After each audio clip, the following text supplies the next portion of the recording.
Assalamualaikum warahmatullahi wabarakatuh. Jumpa lagi bersama sahabat-sahabat Matan TV dimanapun berada.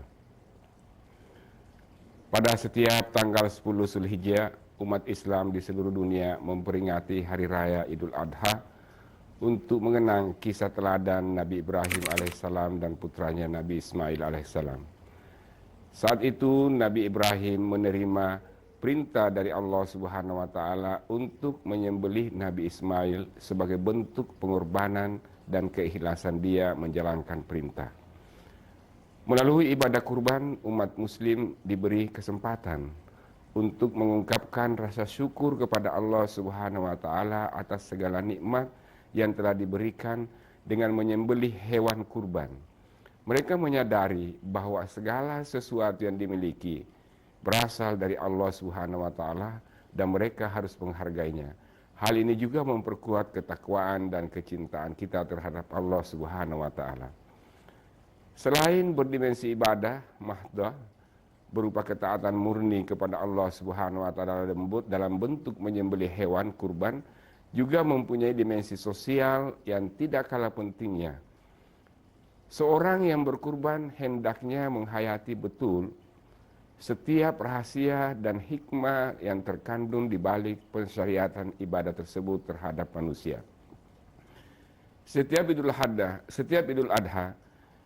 setiap muslim yang mampu wajib berkurban dengan menyembelih hewan secara sosial.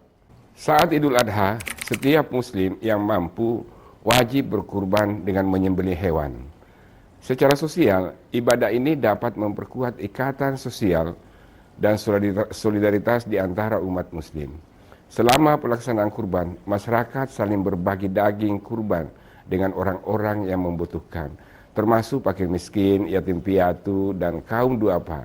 Ini menciptakan rasa kebersamaan, persatuan, dan saling peduli antara sesama muslim.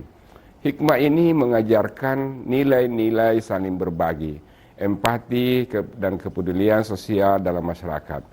Namun tidak hanya itu, hikmah dari Idul Adha sendiri tidak hanya mengorbankan harta berupa hewan, tetapi juga sebagai momentum membuang sifat-sifat jelek dalam diri manusia, yaitu kedengkian, fanatisme, egoisme, dan radikalisme untuk mencapai derajat yang lebih tinggi.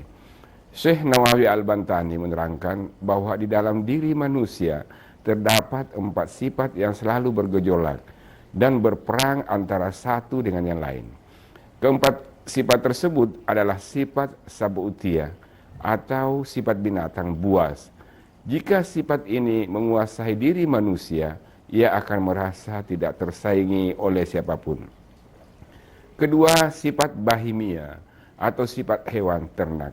Apabila sifat ini telah menguasai manusia, ia akan berusaha membuat teman yang dianggapnya sebagai lawan menjadi jatuh atau tenggelam. Ketiga, sifat syaitania atau sifat setan. Apabila telah menguasai dirinya, ia akan suka merekayasa dengan tipu daya dan meraih segala sesuatu dengan segala cara yang jahat. Dari sini muncul iri, dengki, hasut, sewenang-wenang, menipu, berdusta, dan munafik. Keempat, sifat Rabbaniyah atau sifat yang merasa diri Tuhan. Sifat ini meliputi kesombongan, kebanggaan, kesewenang-wenangan, suka pujian dan sanjungan, kemuliaan, kekayaan, dan mencari kekuasaan atas seluruh manusia. Dengan demikian seolah-olah ia bermaksud berkata, saya Tuhanmu yang maha tinggi. Serupa dengan Fir'aun yang bangga dan ujub akan dirinya. Jika 4 sifat di atas mendominasi diri manusia, maka ketika itulah manusia jatuh dari derajat kemanusiaannya. Pada saat itu manusia berada pada derajat yang paling rendah di antara makhluk lainnya. Bahkan dalam Al-Quran disebutkan, وَلَقَدْ زَرَعْنَا لِجَهَنَّمَ كَثِيرًا مِنَ الْجِنِّ وَالْإِنسِ لَهُمْ قُلُوبٌ لَا يَفْقَهُونَ بِهَا وَلَهُمْ آذَانٌ لَا يَسْمَعُونَ بِهَا salah itu. Bismillahirrahmanirrahim. وَلَقَدْ زَرَعْنَا لِجَهَنَّمَ كَثِيرًا مِنَ الْجِنِّ وَالْإِنسِ lahum qulubul la yafqahuna biha wa lahum a'yunun la yubsiruna biha wa lahum adhanun la yasma'una biha ulaika kal an'am bal hum adall ulaika humul ghafilun. Dan sesungguhnya kami jadikan untuk isi neraka jahanam kebanyakan dari jin dan manusia. Mereka mempunyai hati tetapi tidak dipergunakannya untuk memahami ayat-ayat Allah, dan mereka mempunyai mata tetapi tidak dipergunakan untuk melihat tanda-tanda kekuasaan Allah, dan mereka mempunyai telinga tetapi tidak dipergunakan untuk mendengar ayat-ayat Allah. Mereka itu sebagai binatang ternak, bahkan mereka lebih sesat lagi. Mereka itulah orang-orang yang lalai. Penyembelihan hewan kurban dapat dimaknai sebagai penyembelihan sifat-sifat kebinatangan yang terselip dalam jiwa manusia. Selama sifat-sifat tersebut masih bercokol dalam hati mereka, maka selama itu juga manusia akan jauh dari hakikat kemanusiaannya, bahkan lebih rendah dari binatang. Ketika manusia tidak lagi dikuasai oleh sifat kebinatangan, maka ketika itulah manusia mencapai hakikat kemanusiaannya. Pada saat itu ia telah membuktikan bahwa dirinya adalah makhluk terbaik dari semua makhluk yang ada. Betapa banyak kekerasan yang terjadi di negeri ini. Korupsi, pemerasan, bahkan pembunuhan muncul di keseharian kita. Tidak sedikit ujaran kebencian, mengotori kehidupan berbangsa dan bernegara, dan merusak harmoni kehidupan sosial. Semuanya disebabkan sifat-sifat kebinatangan yang belum disembelih dalam jiwa dan hati mereka. Pengorbanan tidak hanya menghendaki formalitas atau seremoni semata. Dalam arti kata, pengorbanan yang kita laksanakan hendaknya memenuhi dua kriteria secara sekaligus. Pertama, harus memenuhi standar sah dan tidaknya menurut hukum, syariat atau fikih sebagai bagian dari ibadah mahdah. Kedua, harus memetik substansi dari ibadah kurban tersebut sebagai bekal meneguhkan dimensi personal dan menguatkan dimensi sosial dalam kehidupan. Ibadah kurban memiliki hikmah yang luas dan mendalam bagi individu, masyarakat, sosial, bangsa, dan negara. Bagi individu, kurban merupakan iman. Salah ya.